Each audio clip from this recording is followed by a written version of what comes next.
I were to tell you 13 years ago a game developer would predict the future, you'd probably call me crazy, right? See, Black Ops 2 was released in November of 2012. And in the campaign of Black Ops 2, China and the United States are in a Cold War. It's because China stopped exporting rare earth elements. Only yesterday, that's what China did. But it gets even crazier when you realize when Black Ops 2 was set. It is set in the year 2025. Well, if you think this is crazy, then you got to hear about the movie Her, which was released on December 18th of 2013. And the plot is about a lonely man going through the final stages of his divorce.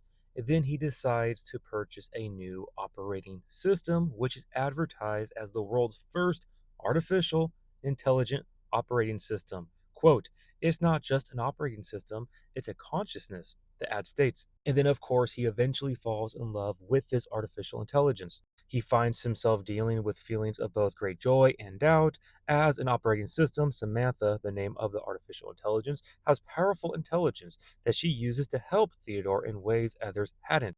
But how does she help him deal with his inner conflict of being in love with an operating system? And would you like to take a guess at which year this movie is set in? Well, wouldn't you know, this movie is set in the year 2025. And again, let me highlight the fact that this movie came out in 2013. I wonder if it's just a coincidence that this year, 2025, we have the false prophet himself pushing this idea that he wants Grok 3 to be your AI girlfriend or boyfriend.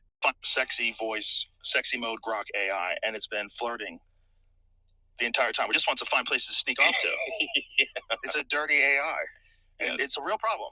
Oh, it's a problem, all right. As we can see from this article that came out on February 13th, 2025, Counterfeit Connections, the rise of AI romantic companions. And as we continue to see the usage of artificial intelligence rise, we are going to continue to see this rise, how humans are forming romantic relationships with AI characters. Artificial intelligence and relationships. 1 in 4 young adults believe AI partners could replace real-life romance. Platonic romances and AI clones. 2025 dating predictions. 25 ways AI will change how we think and feel in 2025. And what do we have down here? More of us will view AI as a friend or romantic partner. AI love stories. The future of romance is digital. So as you can see, Black Ops 2 is not the only form of art that is imitating life, because the movie Her precisely predicted what the year 2025 would look like for those who are lonely and looking for romance. Now, I'm sure you're wondering, how in the world did the developers of Black Ops 2 and also the producers of Her predict what was going to happen in the year 2025? Now, in my own personal, humble opinion, I believe this is a prime example of art imitating life and also the spiritual realm coming out into the physical. Because I am sure you know by now how much I love conspiracy theories, but I have a hard time believing that human minds were behind this, that the developers of Black Ops and the filmmakers of Her knew exactly what was going to happen in the year 2025. Now, they for sure probably knew that these ideas or plots could happen in the future, but to exactly predict the year, that to me is spiritual. Now, it is a possibility that these individuals at the top producing these films or the video game are channeling these ascended masters, because when you look into the occult and these new age believers, they channel these entities and they are talking about the year 2025. Alice Bailey channeled her ascended master and he told her how 2025 was going to be a big year for the golden age. And who else has been talking about the golden age, right? But so that's also a possibility that the developers and the film producers were in the occult and they were channeling entities, and those entities were working through them, right, to produce these, art pieces, these movies and games. But again, this is all speculation, but it's very clear what's going on, right? I mean, they are showing us what's coming, and it's coming to fruition. But now, with that being said, I find it extremely alarming, the silence coming out of the churches and the pulpits about this artificial intelligence issue.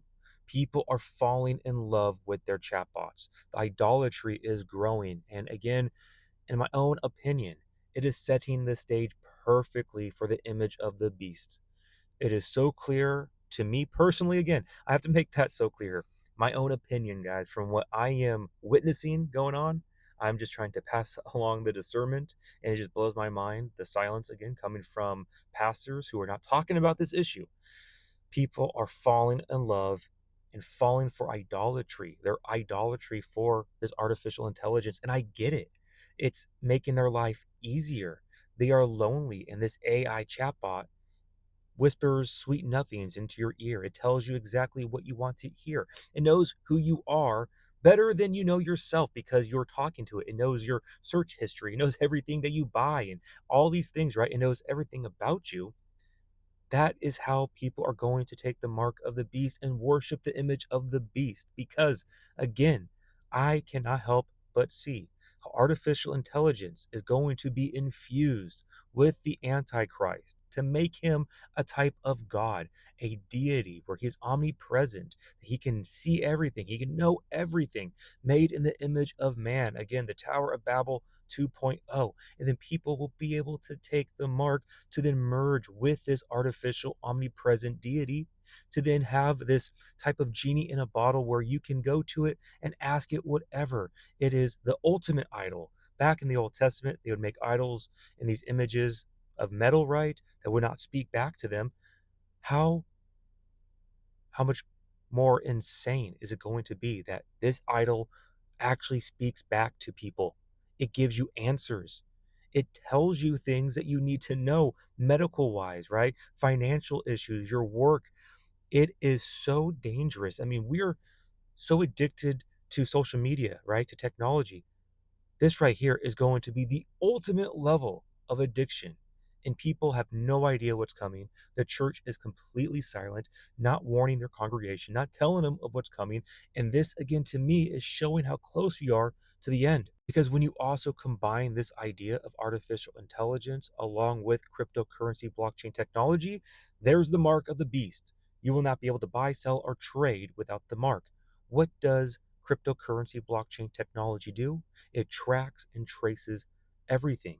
So if you are not merged with this AI image of the beast, you will not have that cryptocurrency to buy, sell, or trade in the world system. Everything's going to be in Web3, in the metaverse, in this type of digital world with a digital God, because Satan is constructing his own reality in this digital world.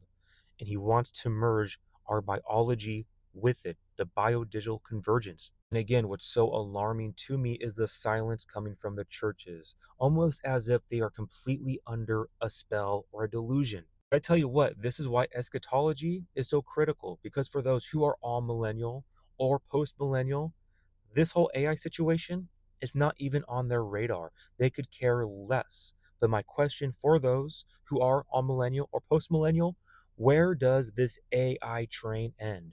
What is the end destination? It's very clear what the rulers of this world want to implement down here: a surveillance, enslavement, artificial intelligence, beast system of control, merging everybody to this AI deity that they want to summon, that they want to bring forth. Now, with that, I want to leave you with this warning to be careful out there with this technology. It is super addicting. Look at social media. We are so addicted to it.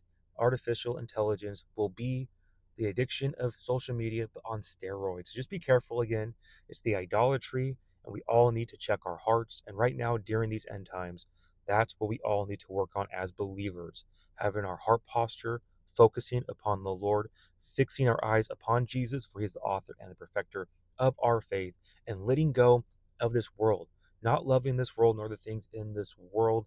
1 John 2:15, really seeking the things above, understanding that everything down here is temporary, but our eternal life is eternal, and we can have hope and joy in that. So again, guys, make sure that you prioritize the Lord, the gospel, and warning others of the times that we are living in. With that, I love you all so much. God bless. Remember, the just shall live by faith.